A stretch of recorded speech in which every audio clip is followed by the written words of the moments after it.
ബംഗ്ലാദേശിൽ ഹിന്ദുക്കൾക്ക് നേരെ നടക്കുന്ന ഭരണഘടനാ ഭീകരതയ്ക്കെതിരെ ഡൽഹിയിൽ ഇന്ന് പ്രതിഷേധം നടക്കുകയാണ്. അത് പ്രതിഷേധിക്കുന്നതിന് ഏറ്റവും പ്രധാനപ്പെട്ട ഒരു ദിവസമായി ഇന്ന് നമുക്ക് കണക്കാക്കാം. ബംഗ്ലാദേശ് ഹൈക്കമ്മീഷനിലേക്ക് മാർച്ചും മഹാധർണയും നടക്കും. വിവിധ ദേശീയ പ്രസ്ഥാനങ്ങൾ സംയുക്തമായാണ് പ്രതിഷേധത്തിന് ആഹ്വാനം ചെയ്തിരിക്കുന്നത്. ഗൗതം അനന്തനാരായണൻ തന്നെയാണ് വിവരങ്ങളുമായി ചേരുന്നത്. ഗൗതം, ഇന്ന് ഒരുപക്ഷെ ഈ ദിവസം ഇങ്ങനെ ഒരു മാർച്ചും ധർണയും നടക്കാൻ തിരഞ്ഞെടുത്തത് ഏറ്റവും അനുയോജ്യമാണ്.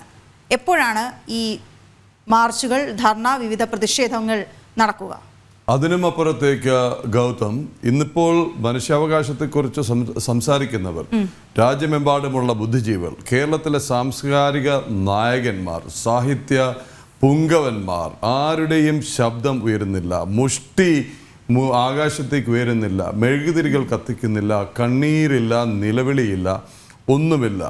ഈ ലിപ് സർവീസ് എന്നൊക്കെ പറയുന്ന പോലെ ചില അധര വ്യായാമങ്ങൾ, ചില പ്രമേയങ്ങളൊക്കെ നടത്തി ഫോർമാലിറ്റിക്കായിട്ട്. പിന്നൊരു സംഘടന കൊല്ലത്ത് ചിന്നക്കടയിലൊരു പോസ്റ്റ് ഓഫീസിന് മുന്നിൽ പോയി പ്രതിഷേധിച്ചതായുള്ള വാർത്ത ഉണ്ടായിരുന്നു, ബംഗ്ലാദേശിൽ നടക്കുന്ന ന്യൂനപക്ഷ വേട്ടയ്ക്കെതിരെ. പക്ഷേ ആ ശബ്ദത്തിനൊരു ഖനം പോരാ, പ്രതിഷേധങ്ങൾക്ക് കരുത്തു പോരാ.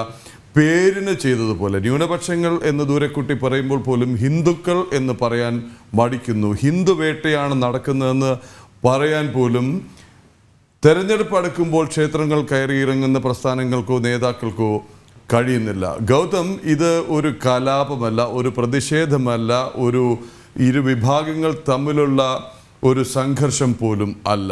പടിപടിയായി വളരെ കാലം എടുത്ത് റാഡിക്കലൈസേഷൻ നടത്തി ഓരോ മേഖലയിലും, അത് വിദ്യാഭ്യാസം തുടങ്ങി ഇപ്പോൾ സൈന്യത്തിൽ വരെ എത്തി നിൽക്കുന്ന, വളരെ ആലോചിച്ച് നടത്തിയ, വളരെ പ്ലാൻഡ് ആയിട്ട് വിദേശ രാഷ്ട്രങ്ങളുടെ, വിദേശ ശക്തികളുടെ, പാകിസ്ഥാനിലെ ISIയുടെ സഹായത്തോടെ, ചൈനയുടെ സഹായത്തോടെ ഒക്കെ നടത്തിയ ഒരു കാൽക്കുലേറ്റഡ് മൂവ്.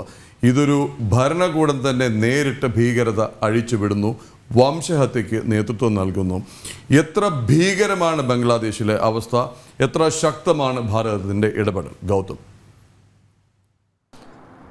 പ്രദീപിള്ള, ഇന്നലെ ഇപ്പോൾ ഭാരതത്തിൻ്റെ വിദേശകാര്യ സെക്രട്ടറി അദ്ദേഹം ബംഗ്ലാദേശിലെത്തുകയും ബംഗ്ലാദേശിൻ്റെ തലസ്ഥാനമായിട്ടുള്ള ധാക്കയിലെത്തി ഇടക്കാല സർക്കാരിൻ്റെ തലവനായ അഡ്വൈസറായി പ്രവർത്തിക്കുന്ന മുഹമ്മദ് യൂനിസുമായി വിക്രം മിശ്രി കൂടിക്കാഴ്ച നടത്തി. ഒപ്പം ബംഗ്ലാദേശ് വിദേശകാര്യമന്ത്രിയും വിദേശകാര്യ സെക്രട്ടറി ഉൾപ്പെടെയുള്ളവരെ കണ്ട് ഭാരതത്തിൻ്റെ ശക്തമായ അമർഷം നേരിട്ട് രേഖപ്പെടുത്തുകയും എത്രയും പെട്ടെന്ന് ഈ ഹിന്ദുക്കൾക്ക് നേരെ നടക്കുന്ന കലാപം അടിച്ചമർത്തണം, അല്ലെങ്കിൽ ഈ കലാപത്തിന് നേതൃത്വം നൽകുന്ന ആളുകളെ നിയമത്തിന് മുന്നിൽ കൊണ്ടുവരണമെന്ന വസ്തുത അല്ലെങ്കിൽ ആവശ്യം ഭാരതം ബംഗ്ലാദേശിന് മുന്നിൽ നേരിട്ട് അവതരിപ്പിച്ചിട്ടുണ്ട്. എന്തായാലും ഭാരതത്തെ സംബന്ധിച്ചൊരു അയൽ രാജ്യം എന്ന നിലയിൽ ചെയ്യാൻ പറ്റുന്ന കാര്യങ്ങൾക്ക് ചില പരിമിതികളുണ്ട്. ആ പരിമിതികൾക്കകത്ത് നിന്നുകൊണ്ട് ഈ കലാപത്തെ അടിച്ചമർത്താൻ എന്തൊക്കെ ചെയ്യാൻ പറ്റുമോ അതെല്ലാം കേന്ദ്ര സർക്കാരും നമ്മുടെ വിദേശകാര്യ മന്ത്രാലയവും നടത്തുന്നു എന്നതിൻ്റെ പ്രത്യക്ഷമായ ഉദാഹരണമാണ് ഇന്നലത്തെ വിക്രം മിശ്രിയുടെ നേരിട്ടുള്ള ധാക്കയിലേക്കുള്ള യാത്ര. അതേസമയം രാജ്യവ്യാപകമായി തന്നെ, അല്ലെങ്കിൽ ലോകത്തെ പല രാജ്യങ്ങളിലും ഈ പ്രതിഷേധം നടക്കുന്ന ഘട്ടത്തിലും ബംഗ്ലാദേശിൽ നേരത്തെ സൂചിപ്പിച്ചതുപോലെ ഭരണകൂട ഭീകരത തന്നെ നടക്കുകയാണ്. ആദ്യഘട്ടത്തിൽ അത് ഇസ്ലാമിസ്റ്റുകൾ മാത്രമാണ് ഇത്തരത്തിൽ ഹിന്ദുക്കളെയും ക്രൈസ്തവരെയും ആക്രമിക്കുന്നത് എന്ന തോന്നൽ പൊതുവെ ഉയർന്നിരുന്നുവെങ്കിലും പിന്നീട് ജനം TV തന്നെയാണ് അതുമായി ബന്ധപ്പെട്ട ചില ഞെട്ടിപ്പിക്കുന്നതായ ദൃശ്യങ്ങൾ പുറത്തുവിട്ടത്. അതായത് സൈന്യവും അതുപോലെ തന്നെ ബംഗ്ലാദേശിലെ പോലീസുമൊക്കെ ജമാഅത്തെ ഇസ്ലാമിയുടെ ഭീകരർക്കൊപ്പം ചേർന്നുകൊണ്ട് ഹിന്ദുക്കളെയും അതോടൊപ്പം തന്നെ ക്രൈസ്തവരും അടങ്ങുന്ന അവിടുത്തെ മതന്യൂനപക്ഷങ്ങളെ വേട്ടയാടുന്നു, വീടുകളിൽ കയറി സ്ത്രീകളെ അതിക്രമിക്കുന്നു, അതുപോലെ തന്നെ ക്ഷേത്രങ്ങൾ തച്ചുടയ്ക്കുന്നു. ഇത്തരം സംഭവങ്ങൾ തുടർച്ചയായി ബംഗ്ലാദേശിൽ സംഭവിക്കുകയാണ്.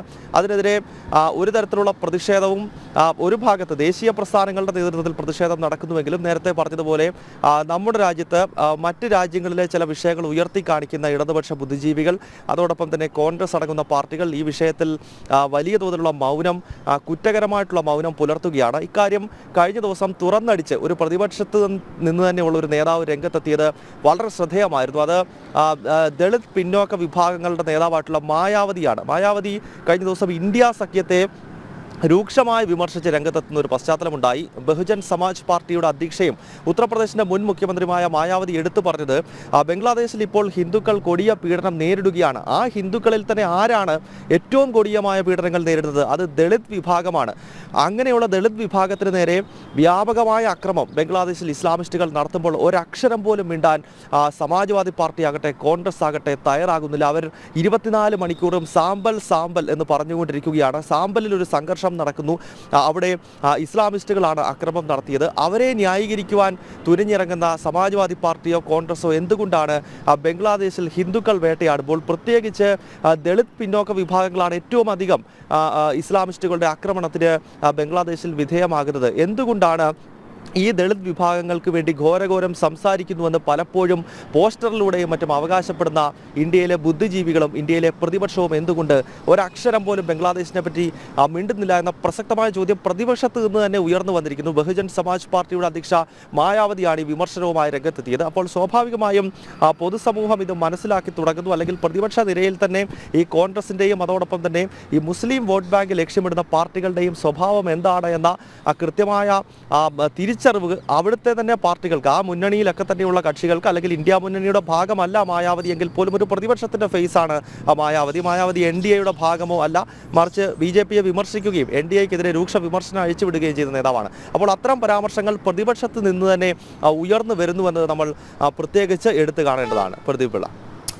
ശരി, ഈ രാജ്യത്തിന്റെ വിവിധ ഭാഗങ്ങളിൽ ഇത് സംബന്ധിച്ച പ്രതിഷേധങ്ങൾ നടക്കുന്നുണ്ട്, ഐക്യദാർഢ്യ സമ്മേളനങ്ങൾ നടക്കുന്നുണ്ട്, സെമിനാറുകൾ നടക്കുന്നുണ്ട്. ഈ പേടിപ്പിക്കുന്നൊരു മൗനമുണ്ടല്ലോ, മഹാമൗനത്തിനെതിരായ ശബ്ദം കൂടി രാജ്യമെമ്പാടും നിന്നും ഉയരുന്നുണ്ട്. കേരളത്തിൽ പോലും വിവിധ ഇടങ്ങളിൽ, വിവിധ ജില്ലകളിൽ, വിവിധ ചെറുപട്ടണങ്ങളിൽ പോലും സെമിനാറുകൾ സംഘടിപ്പിക്കുകയാണ്. ഇന്നത്തെ ദിവസം വേൾഡ് ഹ്യൂമൻ റൈറ്റ്സ് ഡേ എന്നതിനൊപ്പം ഒരു മുദ്രാവാക്യം, അതല്ലെങ്കിൽ നമ്മുടെ ഒരു പ്രഖ്യാപനം പറയുന്നത് സേഫ് ബംഗ്ലാദേശി ഹിന്ദുസ് എന്നുള്ളതാണ്. ഈ ഹാഷ്ടാഗിൽ നമ്മുടെ എല്ലാവരുടെയും ഐക്യദാർഢ്യം നമുക്ക് പ്രഖ്യാപിക്കുകയും ചെയ്യാം.